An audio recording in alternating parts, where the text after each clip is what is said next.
Hi, everybody. I'm Shelly from There's No Place Like Home at redheadgate.wordpress.com, and I'm back for another live video with you tonight. And tonight's topic is actually going to be, are parents qualified to homeschool? And that's just one of those questions that is ever present. Ever present in everything. And as I did last week, I forgot to turn down my volume on my laptop. You would think that I would learn how to do that. But anyway, so are parents qualified to homeschool? You know, that's a question that a lot of prospective homeschooling parents ask. It's a question that a lot of family members ask, and it's also a question that a lot of homeschool critics ask. And you kind of have to look at it from where they're at. We have been brought up to be educated in the public school system. So if you look at, us and our parents and our grandparents and, a few generations before us, everyone has been pretty much educated by teachers, people who were actually trained in college, got teaching certificates so that they could teach a large classroom. And that's how we went to school. So that really is why there are so many people who think that parents just don't have the qualifications to homeschool. And what actually brought this on for me today was that I just came across another comment yesterday that basically said some parents are okay to homeschool their parent or to their kids in like really, really early years. But, for the most part, they need to pretty much leave it up to the professionals because they just don't have what it takes. And, I just have to say that I don't agree with that at all. And of course, I don't agree with that at all. I'm a homeschool mom, right? But the thing is that I don't think that a lot of people understand what people who get their teaching certificates actually do when they are in college. And I think that's where a lot of the confusion sets in. I think that a lot of us tend to put teachers on a pedestal. I always did. To me, teachers always knew everything that there was to know about everything. But the fact is, and I only know this because I have been told this by people who either are teachers now or used to be teachers, either, stopped teaching to homeschool their kids, or I also know some retired teachers as well. The thing is, though, is that going to college to get your teaching degree. I have my teaching license and people still question if I can teach my kids outside of a public school. Isn't that ridiculous? Like, where do people come up with this stuff? Anyway, so what I found out, and if any of you do have your teaching certificates and want to chime in on with any comments on this, I would love to hear your take on this. But what I have been told from people is that when they are actually in college preparing for this, the main focus of what they are doing is learning classroom management because, think about it. Teachers have to manage a classroom typically of 20 to 30 students. And another thing that they're learning about is how to fill out all of that bureaucratic red tape paperwork, and then on top of that, they have to learn out how to fill out the report cards and the progress reports. And it just goes on and on and on with the paperwork.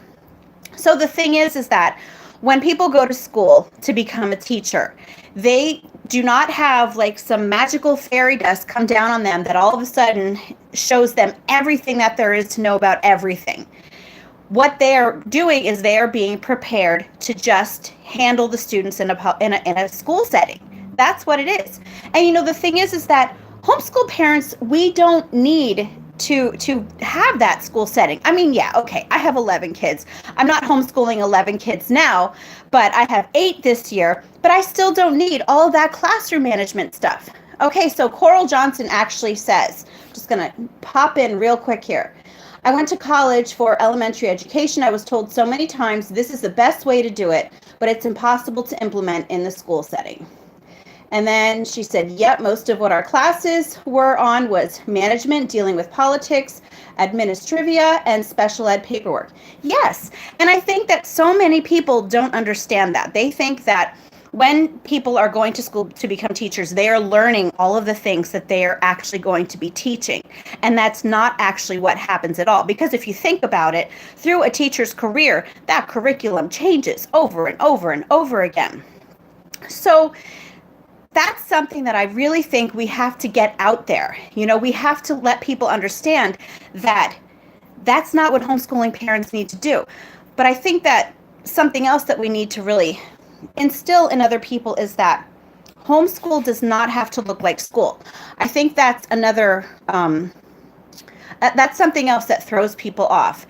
They don't understand that we're not, well, some of us do, but we're not all, sitting with our kids lined up at school desks and them raising their hands and us standing at a blackboard, giving them some sort of lecture on something.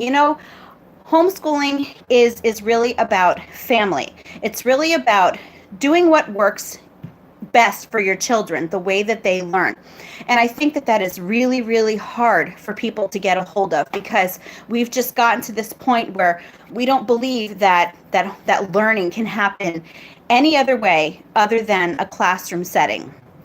But the sad part about it is that is probably one of the worst ways for students to learn, because since the teacher has to focus on so many students, they cannot tailor the education to the kids. Not all kids can sit still in that classroom. Not all kids are good auditory learners. Not all kids are good visual learners. Children are all individuals, just like all adults are individuals. And I think that's one thing that we have to think about. How many adults have a hard time sitting and listening to someone talk, for like 3-4 hours a day? Or how many adults actually find themselves able to sit and do paperwork all the time? So I think that it's a really huge expectation that we're putting on our kids to expect them to do that in the school setting at all. So that's why it's so important that we really do get out there to people that homeschooling does not have to look like that school setting. And that is how we as parents can effectively homeschool our children.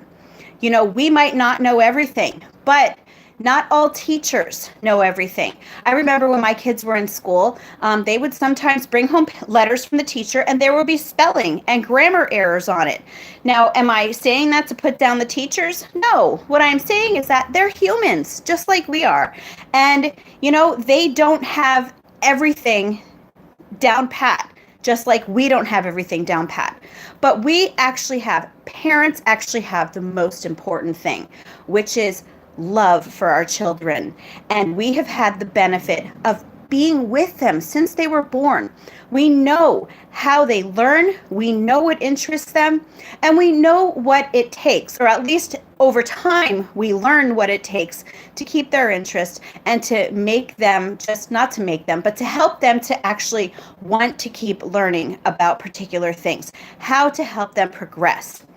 So, and I know, I'm not going to even try to pretend that, and I just want to let you guys know, I'm going to go through the comments in a little bit, but I just don't want to lose my train of thought. But anyway, I did lose my train of thought. Isn't that funny? Oh my gosh. So now's a good time to go to the comments. All right. Let's see. Coral Johnson says, the funniest thing to me is that if the public school couldn't teach me well enough that I could pass that knowledge on to my kids, how in the world would I trust them with my kids? Yes, that is something that I say all the time.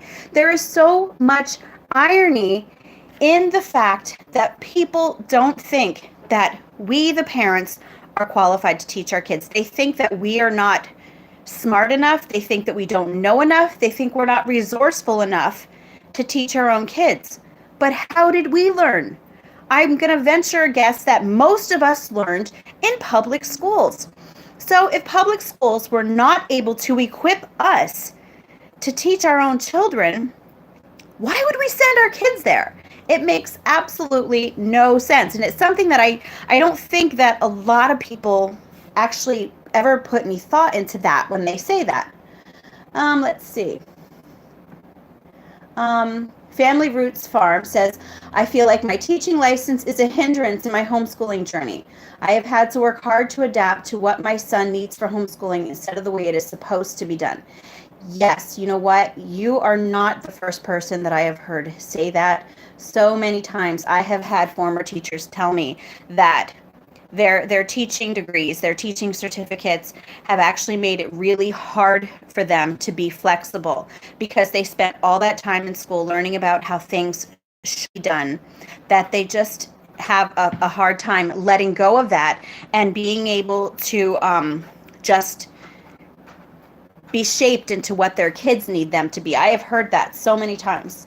Okay, and Lisette Garcia says, I have a degree and worked for so long as a speech therapist, and I have been questioned not only about teaching my boys, but identifying and meeting their special needs at home as well. I don't know where people come up with this stuff. I really don't. And, I think it's sad because the public education system, it hasn't been around all that long. If you think about it, the way that kids learn now it's a really, really new thing. If you look back throughout all of history, kids were not being hauled off to schools for 6 hours a day by law. Okay, that's another thing that gets me going because I love America. I really do. But one thing that really gets me is the fact that we live in a free country. Yet, we're threatened with arrest if we do not send our kids off to be educated. And I don't even believe that it's educated, but they threaten you if you do not send your kids off to school, or if you do not sign them up for homeschooling or something, of that nature. To me, parents really need to have the responsibility of raising their own children in the way that they see fit. It really bothers me that in a free society, we can be threatened, with imprisonment if our kids are not in school. That's just something that, to me, really contradicts what a free country actually is. But there's nothing that I can do about that. So anyway, so before the public education system started, kids were learning with their parents all the time. It was a family unit, and they weren't learning disjointed subjects. If you look at schools today, they do, first period is English, then math, then social studies, then science, then maybe, an elective, and it just goes through that each day. But I have never, in all my time in school and from when my kids were in school, I don't ever remember a common theme going through all of those subjects. And so it's kind of like 45 minutes in one class. Oh, the bell rings. Okay, drop what you're doing. Forget everything that you learned until you do your homework tonight or come back to school tomorrow, because now you're going to move on to the next topic. And it doesn't make any sense at all. And if you've read the John Taylor Gatto book, Dumbing Us Down, The Hidden Curriculum of Compulsory Schooling, that is actually done to teach confusion. So I highly recommend that book. I will at some point do a video on the hidden curriculum because I think it's something that parents really do need to know about. When I was reading the book about the hidden curriculum that is in schools, at first I thought, okay, well, he's a former teacher. He's probably disgruntled. He probably just isn't happy, with how things ended. But, keep in mind that he was New York City and New York State Teacher of the Year. So I don't know what I was thinking. But anyway, I was kind of just holding on to the hope that no, he was wrong. School is really the good institution that people want us to think it is. Until I talked to a family member who was a sociology teacher at a community college nearby. And I mentioned something about the hidden curriculum to her. And she said to me, oh yeah, I used to teach that in my sociology class. I was like, what? This is a real thing? And she was like, yeah. So at the time that I found this out, my oldest son, he was in college. So I found his sociology book, opened it up to the index. Sure enough, the hidden curriculum was in the index of his sociology book. So yeah, I will get to that in the future. But just for now, just for you to know that yes, I know Stacey Hancock said I love John Taylor Gatto books. Yes, me too. Him and John Holt, they just changed my homeschool and my views on just learning in general and the education system and everything. But yeah, that's why subjects are taught that way. It's kind of just like an assembly line thing. It's to teach children that they can just stop what they're doing, at the ringing of a bell and move on to something else and then just pick up and then start going. It is to teach confusion. And that is not the best way for kids to learn. So if you go prior to, the education system, kids were learning with their families. They were learning as apprentices. There were apprenticeships then. And it was during that time before the Industrial Revolution that, communities were working together. Families were working together. And kids were learning what it takes to be a successful adult. And what has happened is kids were taken out of that society where they were actually learning useful things. They were put into schools and they were turned into perpetual children. Because, think about it. Years and years ago, many cultures, like around the age of 13, I know, especially like in the Jewish religion, and I know that there are some other cultures that do this. At the age of 13, boys are considered men. But look at, even our 21-year-olds today, some of them I wouldn't even consider men. It's like they have been turned into perpetual children. And yeah, so I'm like all over the place today talking about how parents are qualified. But I think it's really important that people understand that parents are the first teachers for their children. They are the most important teachers for their children. And it is so important that we get that out there. And it's also important that we get it out there that you don't have to know everything to homeschool your kids. No one knows everything. They can say they do, but no one actually knows everything. And all you really need as a homeschooling parent, besides obviously that love for your kids that I talked about earlier, you just have to know how to find the information that you need. You have to know how to sit down next to your kids and learn something. You have to know how to search for answers that you're not sure about. You have to learn who to ask when you're not sure. You have to learn to seek out tutors if you have to. You can even get online courses for your kids. My kids, some of my kids, not all of them, are doing online math this year with CTC Math.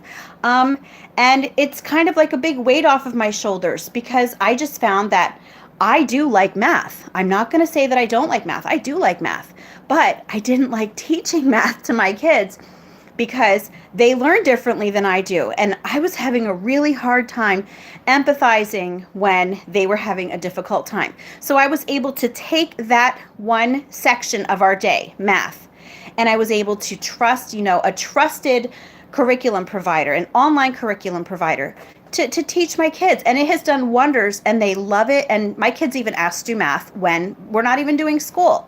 So anyway, let me just read some of these comments because I know that I missed so much. Let's see. I have had homeschooling and a doodle said, I have had 2 conversations this week with 2 different teens, one at the grocery store checking me out and one at a restaurant serving us. And they asked me to take them home to school them. I know that's actually happened to me before too. We had a Christmas party, a family Christmas party last year, and someone came with her son and he was having a hard time in school. He was getting bullied a lot.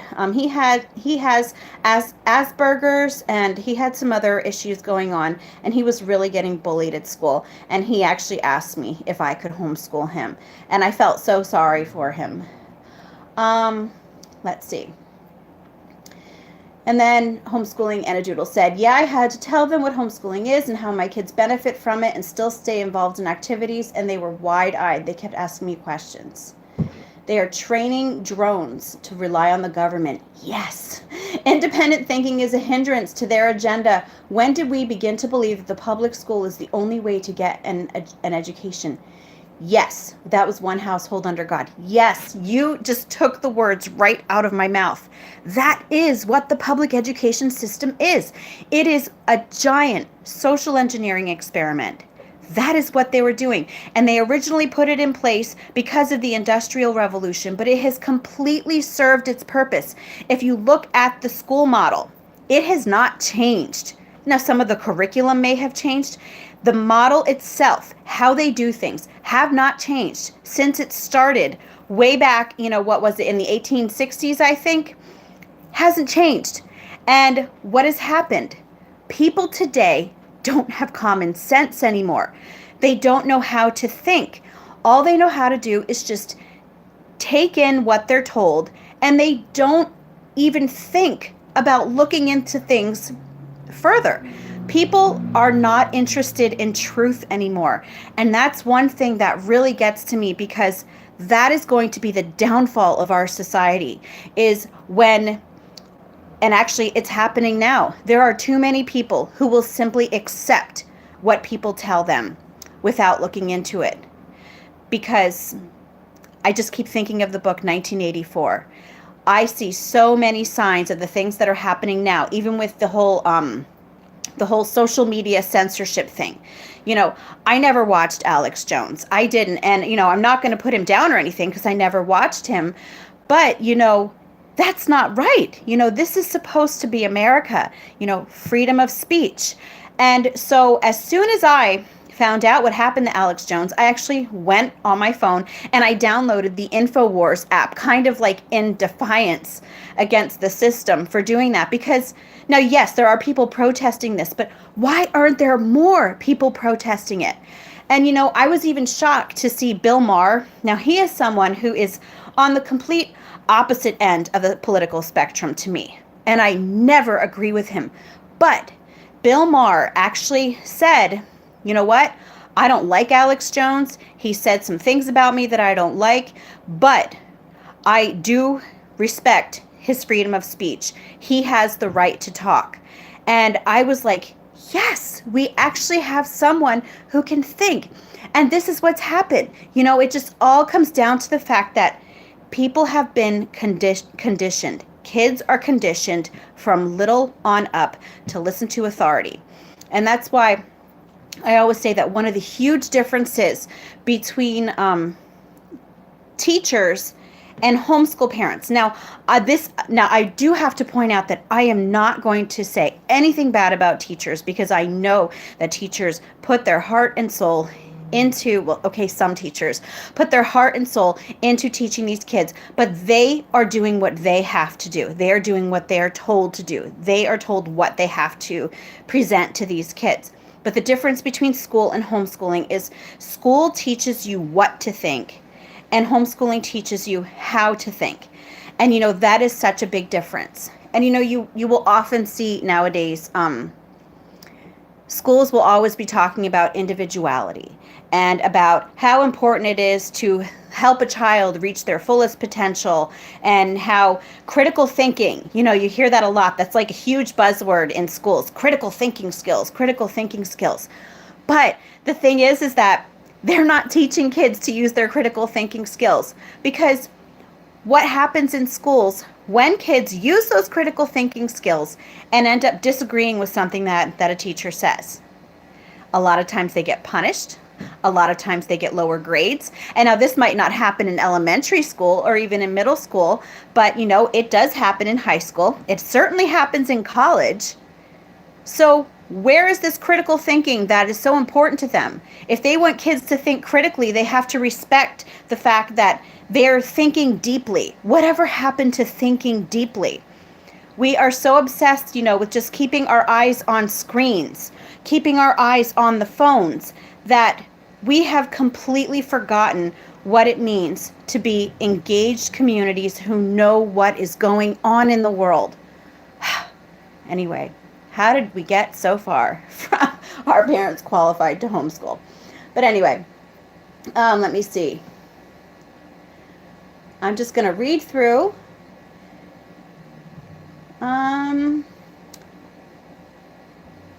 When we have young adults, it just popped up. Hold on. I started reading one. Oh, there we go. Okay, Homeschooling and a Doodle said, when we have young adults who can't take off in life and still live with their parents at 30, public school is failing. Yes, perpetual children. That is what they don't want people to grow up, because people who are perpetual children are easier to control, because you can just tell them what to do and they'll do it. So yes, that is all done by design. Let me see. In second grade, I was told if I can't read faster than that, I would be behind as an adult. That's another thing that really goes with parents being qualified. Parents are qualified to homeschool their kids because a lot of parents, now some homeschool parents have a hard time letting go of the school model. So I'm not going to say that all homeschool parents, but most homeschool parents are willing to let their kids develop at their own pace because they have, at least over time, begun to recognize the fact that that timeline that schools put on kids is completely arbitrary. And the only reason that it is in place is because they need to teach so many kids at once. They kind of need to keep moving them down that assembly line. But that's not something that we have to do in our homeschool. Kids are unique individuals. They learn differently. You might have, for example, my son, my 10-year-old son, he first learned how to read when he was 8. He had a hard time, so we ended up taking a break, but he ended up learning to read when he was 8. And within 2 months, he was reading chapter books, so it wasn't like he's not behind. You would never know now when he's 10 that he didn't learn to read until 2 years ago. You would have no idea. But the same kid, when he was 2 years old, was doing ollies on a skateboard. And that's the thing with kids. They all have their own talents. And just because they're not excelling in one area doesn't mean that they don't have their own gifts. And I think that's something that we as homeschooling parents have learned to embrace, is our children's gifts. And if we haven't done it yet, I think that over time, the longer that you homeschool your kids, you begin to see how important that is. Let me see. People doubt themselves so much when it comes to homeschooling their kids. I know it has a lot to do with the negative comments people make. Yes. There's a website, which actually somebody brought it up on one of the comments from my last video that I did. It's called the Coalition for Responsible Home Education. And, at first, the first time I ever heard of them, it was because they followed me on Twitter. And I was like, oh, what's this? So I clicked on, to see what they were all about, because they make it sound like they are homeschooling advocates, the Coalition for Responsible Home Education. And then they have on their website, homeschool statistics and everything. But if you read deeply into their website, they are trying to take away parental rights. They have an obvious vendetta against homeschooling. So when you have people who are looking into homeschooling and don't know much about it and don't know what to look for, they might come across this website and they might read the things on it and think they are true. And the thing is that they are really hurting homeschooling in the long run. Even if they claim that they're for homeschooling, they're not. I think that if you would just look into it, they're not. They don't believe that parent, what they want is stricter regulations. Everything that HSLDA and the homeschool pioneers fought for parents to actually have responsibility for their own kids, they're trying to take that away. And they take, they try to take these abuse cases of kids who are homeschooled, which if you actually look, it is a very, very small percentage of kids who are homeschooled who are abused. Very small percentage. Now, the ones that are, yes, they need help, and that is a horrible, awful thing. But what I have said time and time again is because they keep just reiterating that they're doing this for the children. They're doing this for the children. If they were truly doing this for the children, they would be focusing more on what's going on in public schools. That is where you need to worry about kids. You need to worry about kids being sexually assaulted in stairwells. You need to worry about teachers who decide that they're going to have relationships with their kids. You need to worry about the fact that bullying is so bad that there are kids committing suicide. You need to think about the fact that there are people out there selling bulletproof backpacks. They don't say a word about those things. So to me, it's obvious that they're just a group. They have a vendetta against homeschooling. They are wolves in sheep's clothing. And I would advise anyone to steer far, far clear of them. Completely. So anyway, let me see. How about I read an article in my local news about a child that was made to write yes ma'am multiple times because he said it to his teacher. Oh my gosh. Well, it keeps popping up. Freedom of speech is threatened and the censorship is getting out of control online. I agree with you about Alex Jones. Yeah, because, where does it end? Where does it end? And who gets to make these decisions about what is censored? And, I just got done, as I mentioned earlier, I keep thinking of 1984. I just got done reading it for the second time just a few weeks ago. And I keep saying over and over again, 1984 is here. Seriously. Like, even with, I don't know if you've ever actually read that book, but if you have, they're actually coming up in this book. They came up with like a new language that they want people to use. It's called Newspeak. And what they're doing is they're trying to cut out most of the words out of language. And they only want a very limited amount of words because that way they can control people's thoughts. If they don't have words to put their thoughts, like to make their thoughts more visual, or I don't know how to put it. If they don't have a way to express their thoughts, if they don't have the vocabulary in order to do it, they are not going to actually think about things anymore. So for example, they don't have the words good and bad. It's good and ungood. And, to me, I keep looking at this whole political correctness speech as being the 21st century newspeak. Political correctness is our newspeak, because what they are doing is they're just making you afraid to say anything. Just like with newspeak, you weren't afraid to say anything. They were just taking away the words. But here it's like they're making you afraid to say anything, and that is robbing people, again, of their critical thinking. That thing that they tell everyone is so important in schools that they do. Common Core is all about critical thinking. No, Common Core is really about socialism. That's what Common Core is about. I highly recommend that you watch Escaping Common Core. It's by the people who made Indoctrination. It's an eye-opener, because I always knew that Common Core was bad. I knew that they showed a lot of questionable things to kids. I knew that it was just a really dumb way to teach things. But now, I really understand why they're doing things that way. And it is really, it's part of a bigger agenda, and it's been in place for a really long time. So yeah, that's my plug for Escaping Common Core. I'm not affiliated with them in any way, but yes, watch that movie. And you can actually find that movie on, I think it's exodusmandate.org. So exodusmandate.org. So anyway,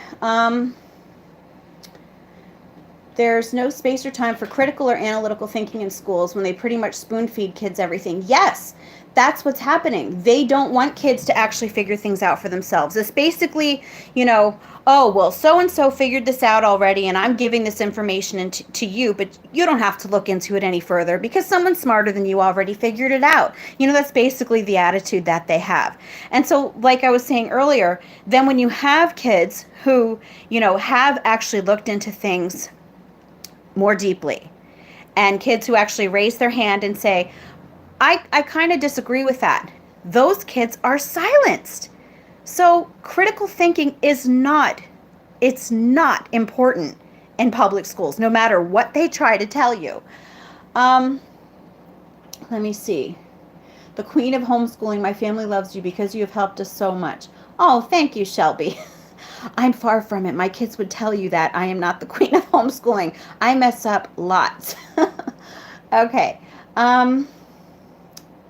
I taught at a tech school for a quarter, and basically they gave me what I was to teach, which was basically slides that had the answers for filling in the blanks. And yeah, that's what teachers have to do. And I know that some school districts will give teachers a little leeway in how they present things, but the basic format of it has to be done a certain way.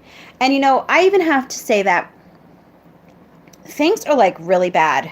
Well, we already know that things are really bad in school, but how long ago was it? Maybe 3 years ago, there's a school right up the street from us. It's the school that my kids went to when they were still in school. And they were having like some kind of program, an after school program. It was supposed to be fun, crafts. They give away free books and everything. And, homeschoolers are allowed to go to these after school programs. So I thought, okay, let's do this. It's just a one-time thing. Actually, no, they were doing it once a month. And I was like, let's try this out. Because we used to go when the kids were in school, and it was a lot of fun.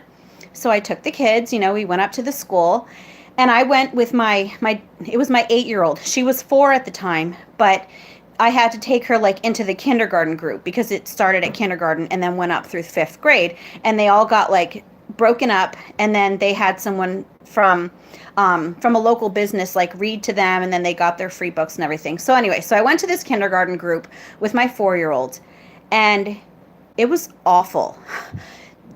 They were reading a book about a fish, and I don't remember what fish it was. It doesn't matter, but I mean, it wasn't the book itself that was awful. What was awful was that every other page had a Post-it note on it, and the reader would stop whenever there was a Post-it note, and she would ask these kindergartners a question, and all of the questions had to do with the word synergy.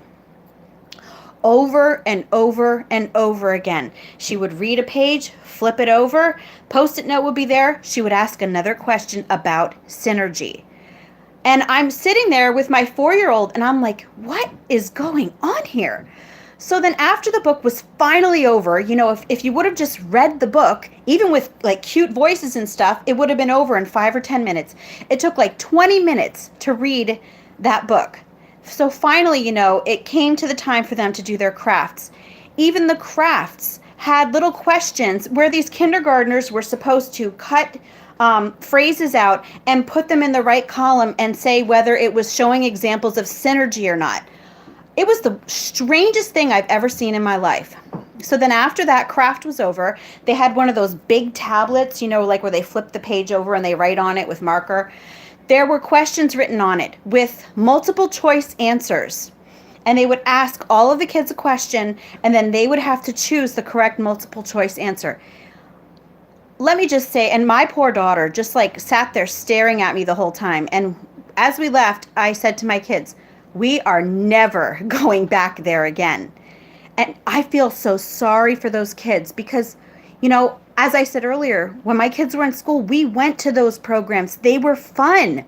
They were so much fun. They did actual fun crafts. They actually read through a book, without stopping every 30 seconds. And they completely take all the fun out of learning. So, yeah, I feel so horrible for these kids that have to go to school. If that was an after-school fun program, what is going on in school? It was terrible. As an adult, I didn't want to sit through that. Oh my gosh. So anyway, let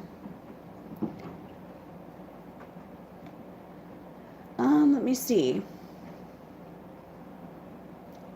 Watched Kirsten Westcott's resignation speech where she recounted students pretending to have intercourse in class, and they're saying we're not qualified. Oh my gosh. Okay, I don't even have words for that. There's been quite a few YouTubers who have been banned by Patreon and PayPal because of their views based on their YouTube videos. Yes, I have seen that, and that's just another... I don't know what has happened to this country, honestly. Our forefathers fought for us to have that freedom of speech, and we have people just ripping it right out from underneath them. Like I said earlier, who is the one who decides what views are worthy or not worthy? Because I am going to tell you that there are a lot of views that are considered, to be okay by, social media that I, have a serious objection to. There are a lot of things going on in social media that I'm just like, how are those people not getting censored? I don't want anyone to get censored. So don't get me wrong. I don't want anyone to get censored because I really believe in the First Amendment. But the fact is it is so blatantly obvious who is being censored. And so it just comes down. It is just such an eye-opener that these are scary times that we have people with an agenda who all of a sudden have the power to silence anyone that they choose.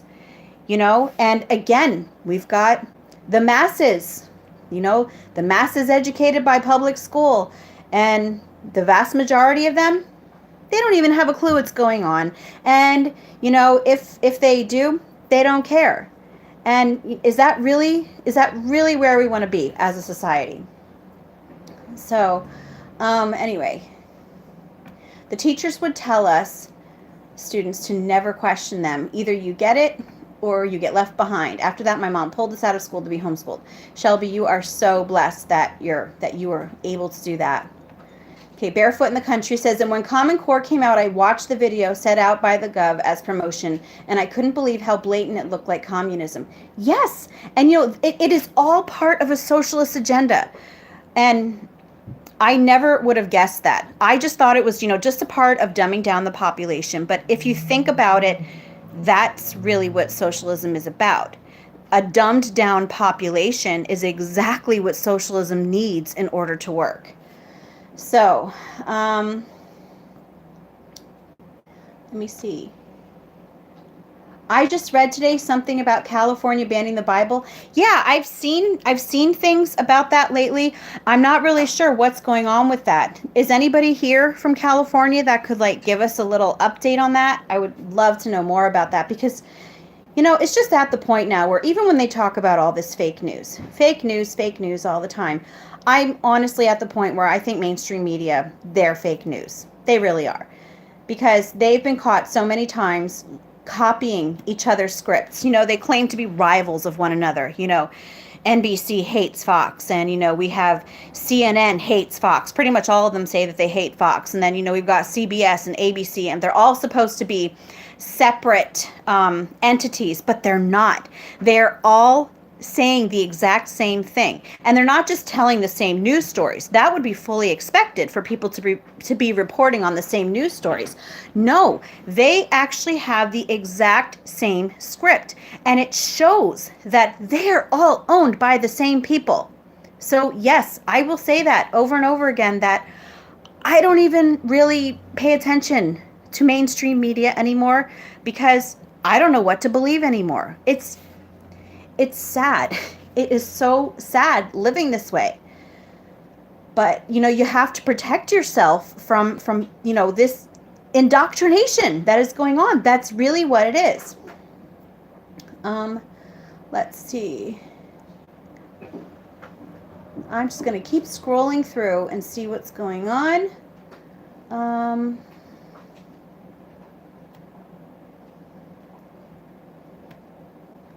Let's see. Not from California, but was born in Poland, so my family is well aware of what socialism and communism looks like.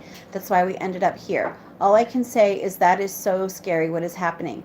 It is. And, the thing is that most people in the U.S. who, want socialism to happen, they don't really know what it's like.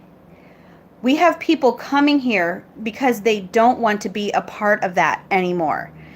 You don't really hear of people mass immigrating to these socialist countries. Most places are trying to come here to get away from that.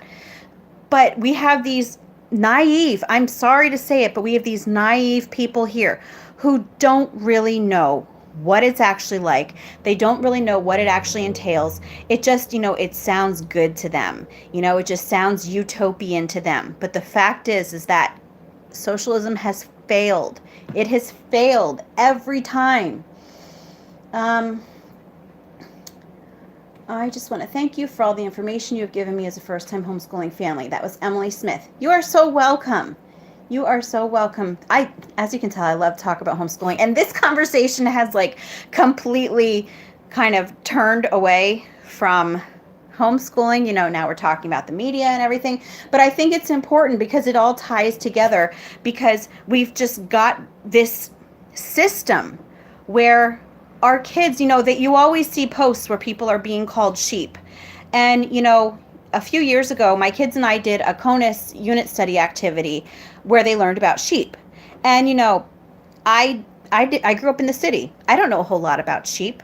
But what I really learned in that unit study is that sheep really don't know how to think for themselves. They will literally just follow, follow, follow, follow, not think.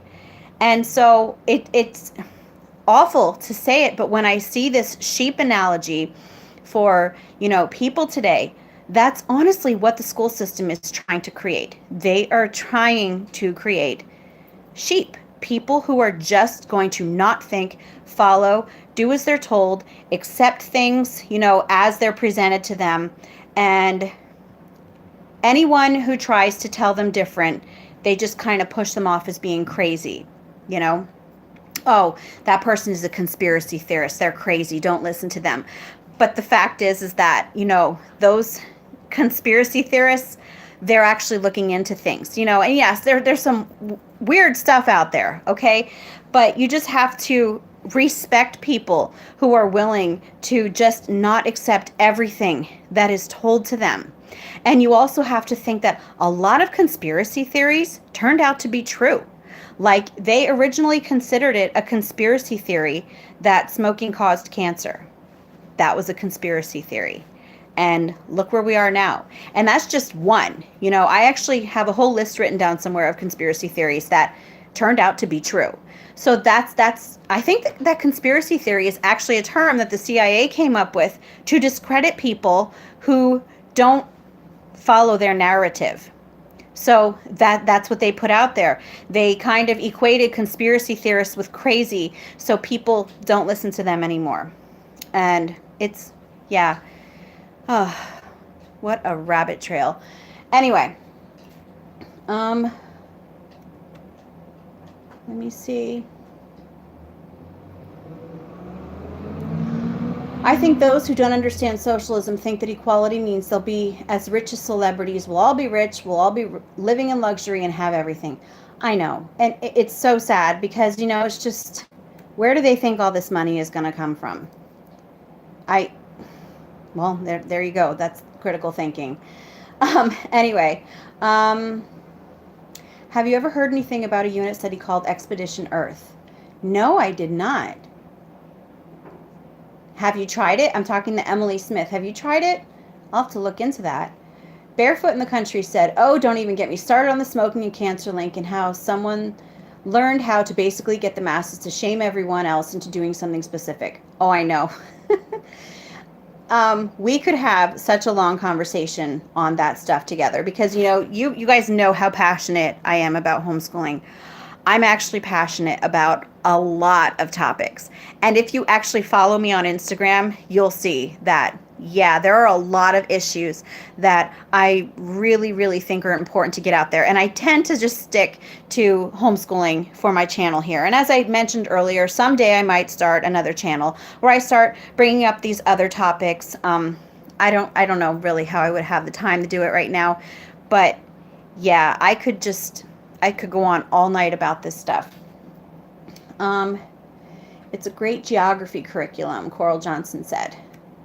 Wasn't it Hitler who said, let me control the textbooks and I'll control the state?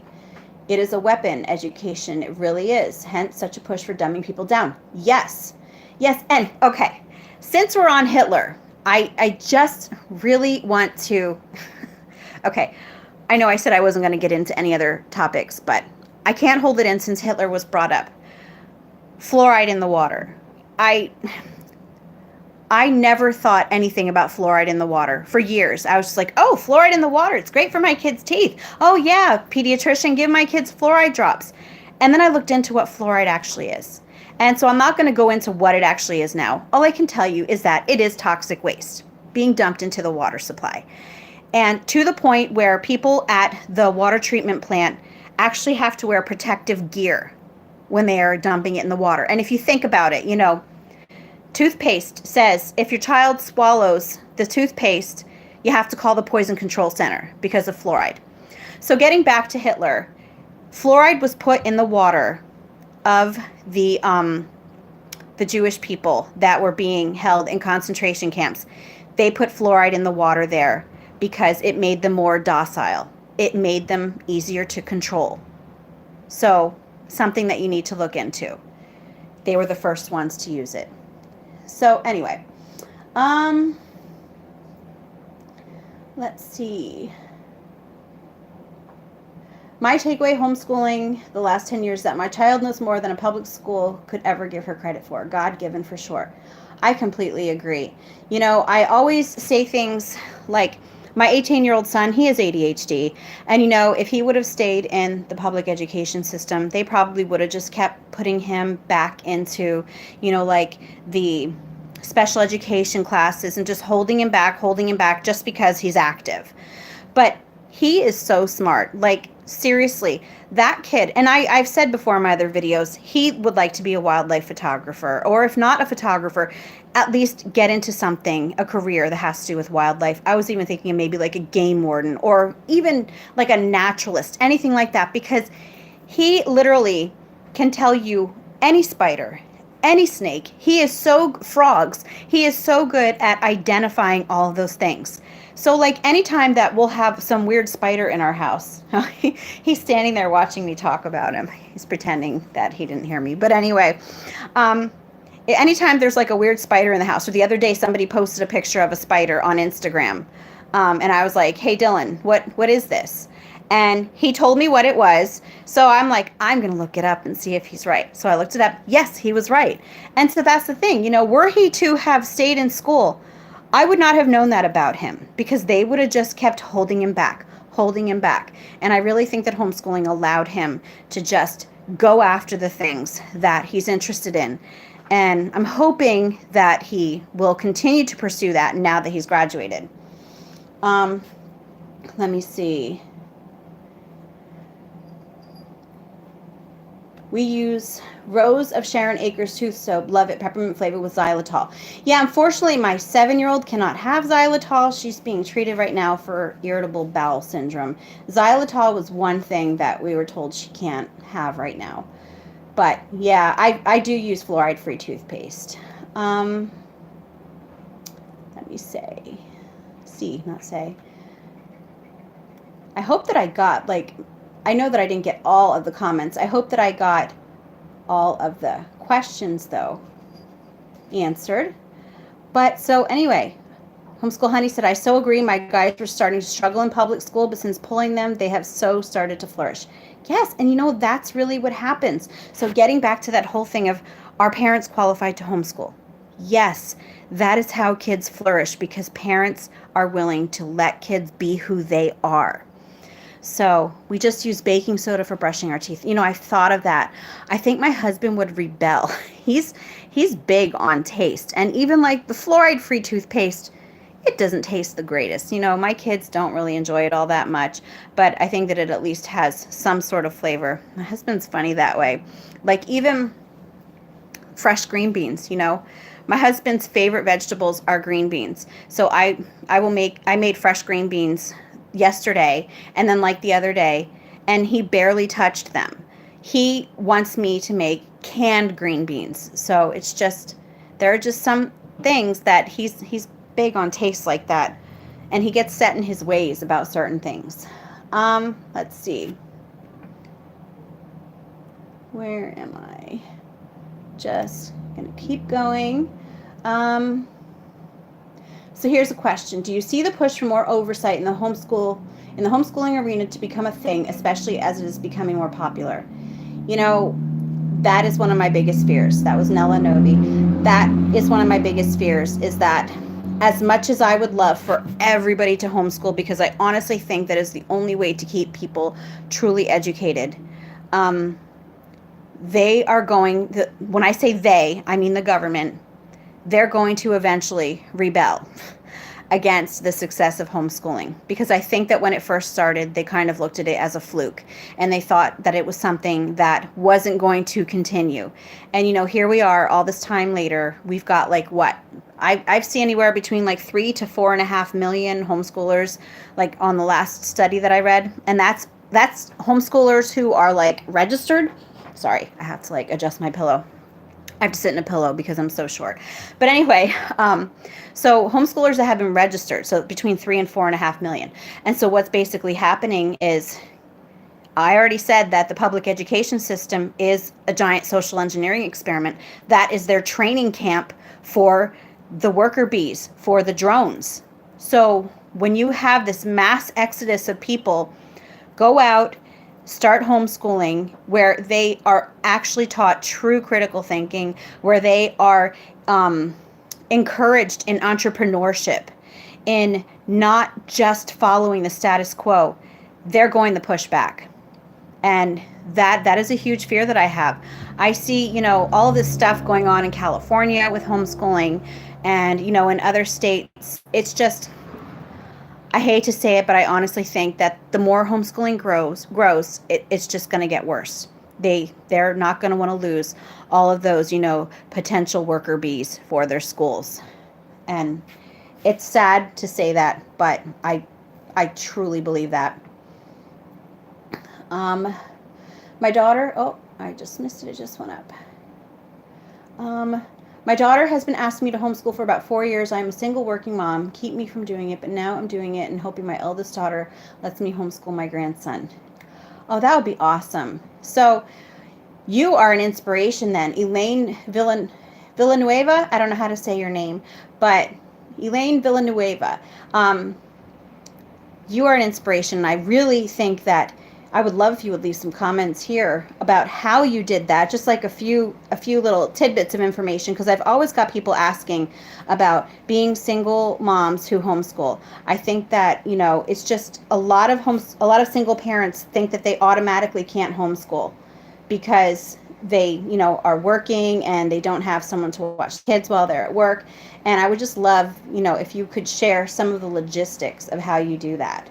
I'm hoping at some point to be able to interview someone sometime on how to do that. But let me see.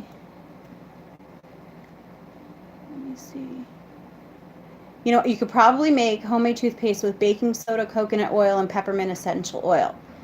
Yeah, you're right. I probably could, and I actually have all of those things. Oh, no, I ran out of coconut oil, and I was just at the grocery store yesterday, and I forgot it. I usually have that. I usually make coconut oil mixed with peppermint oil to help with my daughter's belly. So we do usually have those things. What are your thoughts on teaching textbooks math curriculum? I have never actually used that. I hear nothing but good things about it, though. I was actually going to try it, but unfortunately, when you've got as many kids as I do, it's pretty expensive. But I never heard anything bad about that program at all.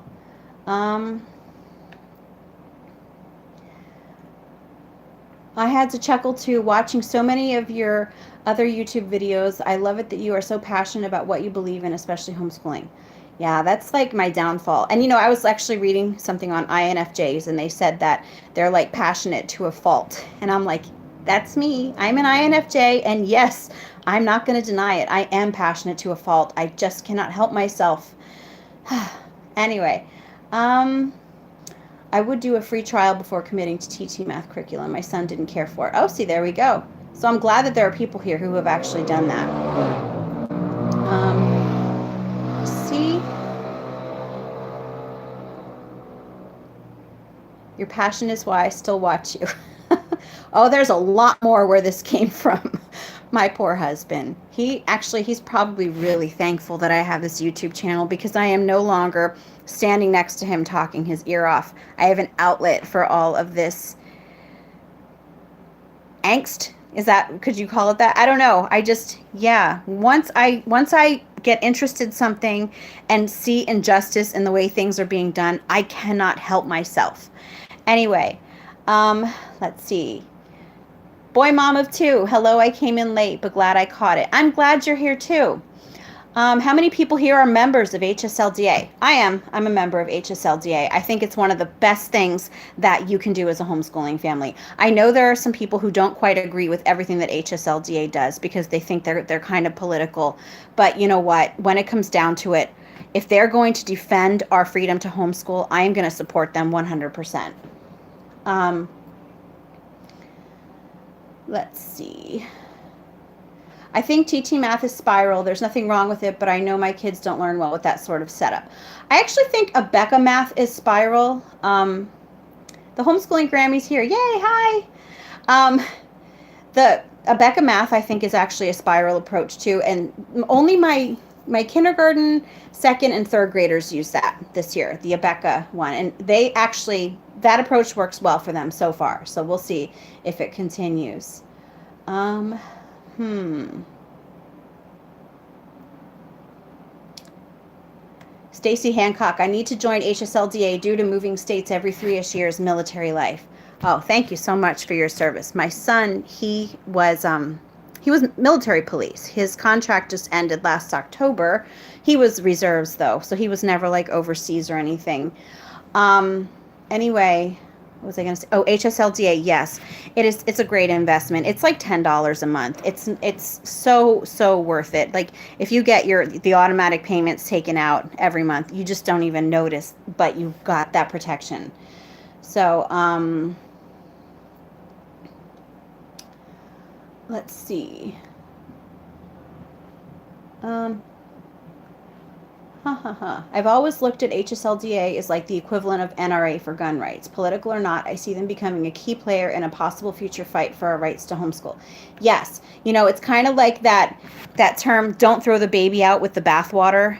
Just because you don't agree 100% with every single thing that they do, if they are going to offer you a fantastic service and protection, then yes, by all means, support them in that. And yeah, if you have concerns, voice those concerns with them. But I really think that what they have to offer really surpasses. Now, I will say that I haven't seen anything personally that I disagree with them, but I'm going to be honest, I haven't really researched all of their political stances or anything. I'm just concerned with their, protecting our homeschool. That's what I want with HSLDA. But yeah, don't throw the baby out with the bathwater. Let's see. Oh, good night, homeschool and a doodle. I'm going to get going soon too. It's already, that hour goes fast. Every Thursday night lately, I've been like, oh, I'm probably only going to be on for a little bit. And the hour just it goes like that. So anyway, let me see. I think that I've got what is a good animal unit study? I don't really know of any in particular. You know what? I have on my blog, I'm hoping that I will remember to link this in the description box. I have a list of unit studies. And I think there were some animal ones on there. So I'm going to try to get to, I probably won't get to edit it right away tonight. So maybe by tomorrow I'll edit it and I will include in that the blog post that I wrote where I just included a whole list of free unit studies that you can get. And I'm almost positive that there were animal ones. Let me see.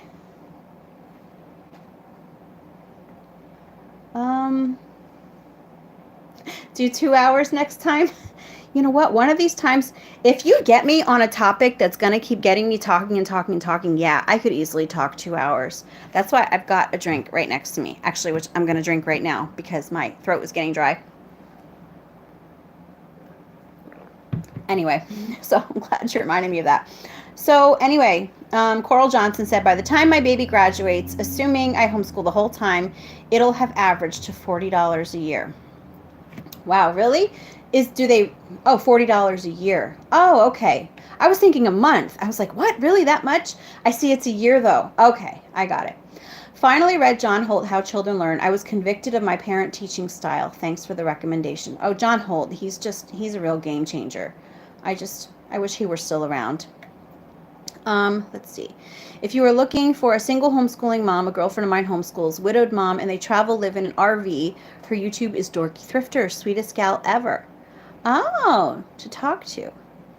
I will definitely keep that in mind because I would love to at one point interview, because I know that a lot of people ask me questions that I personally can't answer, like being a single mom and homeschooling, and, even like special needs homeschooling. Now, yeah, my son had ADHD, but I don't really consider that a special need with him. I know that there are people out there who, are homeschooling kids that have cerebral palsy, and those sorts of things that are, a little bit more to manage. And so I would love to start interviewing people like that with things that I have no experience in, just so that I can continue to help people, but I'm not going to pretend to know things, that I've never had experience with. Like someone today commented and asked if I could do a video on report cards and grades and everything. And, the fact is that I don't do report cards or grades, so I'm just not a good person to do a video on that. So I try to, I will only do videos on things that I actually have experience with. So yeah, that's why I will have to figure out the whole interview thing one of these days. Um, let's see. In my state, I don't have to send a letter of intent to homeschool until he is 7. So would you still recommend joining HSLDA for kindergarten or wait until he is 7? Um, I don't think it would hurt to join now, actually, because you just never know. Because a lot of times you've got CPS in different counties who just completely go overboard. Sometimes you've got neighbors who are calling in and saying, oh, this person isn't sending their child to school. I don't think that it could hurt. And at that cost, it's just really good to have that protection. I have self-doubt at times, but then the children educate me. Yes, that is so true. I love that. Thanks to you, John Taylor. Gatto and John Holt are on my list to read. I've also started 1984 a few months ago and definitely need to get back to it. Yeah, 1984 is just one of those things that, it's scary if you compare it to the times today. So many things. A friend of mine and we were actually discussing this, and we were like, how did George Orwell know? It was almost like he knew everything that was going to happen, and that he just kind of wrote it into this book. It's scary. Like, even Brave New World is another book that you guys have to read. Who is the author of that? It's right on the tip of my tongue. I usually know it. But anyway, yeah, Brave New World, that's another book. It was written like in the 30s or 40s, I think. Don't quote me on that. It's another one that if you read it and then you compare it to the world today, it's scary. The similarities are so scary. And the even scarier part about Brave New World is that his brother, the author's brother, was actually instrumental in the formation of the compulsory school system. So maybe that's how he got his insight. Yes, Huxley, Aldous Huxley. Thank you. Coral Johnson reminded me. Aldous Huxley. And I think his brother's name was Thomas Huxley, the one who had to do with the compulsory schooling. Let's see. Barefoot in the Country said, I can't speak for anyone else, but I think there's always those occasional moments. I wonder if I'm doing enough. I think it's natural, especially when marching to a different beat. Yes. And, I used to get like that all the time. And I'm just at the point now where I know that I'm doing what's best for my children. And I know that my kids are infinitely better at home than they would ever be in a school situation. And I couldn't even just say our school district, because our school district is pretty bad. I'm not going to deny it. Our school district is pretty atrocious. But even if we were in like a good school district, my kids are infinitely better at home. George Orwell was writing about the aftermath of the Russian Revolution and the rise of the Communist Party, as far as I can recall. Aha. History repeats itself. That's what it seems like. Oh my gosh. Anyway, my cat just fell off the windowsill. She falls off that windowsill, and then she goes right back up. She goes up on the windowsill in the living room. She falls asleep. It's like only like this wide. She falls asleep on it, and then she just like rolls right off in her sleep. Oh, she's such a dork. Anyway, but I think that I'm going to end the live stream because it's 11:07 now. And I know that a lot of you have to get to bed. I know that a lot of you have little ones. And anyway, let me just read this comment. I think the longer I homeschool, the less it happens. I'm into this 4 years and it happens barely at all, but it happens. Yes, you're right. You are so right. Barefoot in the Country. And Barefoot in the Country, actually, we also follow each other on Instagram. And I've noticed with her, we have so much in common. Like, seriously, we could sit and have such a long conversation. And as with like so many of you, I love getting together with like-minded people. But anyway, good night, Stacy. So I just wanted to say, have a good night. I am so glad that you guys came to hang out with me again. This is always so much fun. And yes, who knows, maybe one of these days we'll get a 2-hour live stream going. Although I'm thinking we should probably start it earlier because now it's like 11:08 where I live. So anyway, I hope you all have a great night.